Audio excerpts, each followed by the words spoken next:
Au Cameroun, on a deux autres danses qui sont très similaires à l'ambassadeur. Si moi je devrais dire à quelqu'un ce que c'est que l'ambassadeur sans danser, ce serait élégance, ce serait sensualité, ce serait sensibilité, ce serait souplesse. C'est une danse importée, c'est une danse qui nous vient des colons, principalement des Allemands.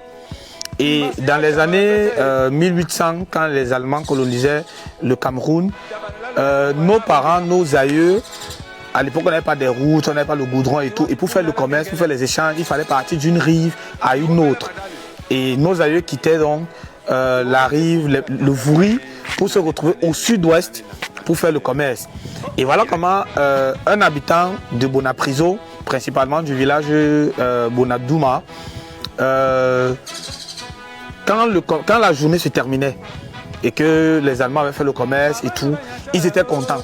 Ça se passait très bien. Et puis, ils se mettaient à danser, à chanter et à danser. Chanter et à danser. Et on a un de nos aïeux, Dayas et Sommet, qui retient quelques pas de danse, retient quelques mots et rentre chez lui, se met à refaire ce qu'il a vu.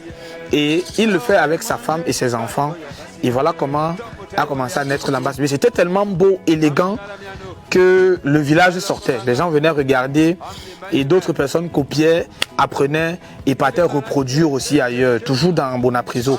Donc l'ambassadeur déjà est né à Bonapriso, mais l'ambassadeur vient du colon, de l'Allemagne. Et c'est pour ça que au Cameroun, on a deux autres danses qui sont très similaires à l'ambassadeur, principalement le bottle dance et le bol, qui se dansent respectivement au sud-ouest et dans le sud Cameroun.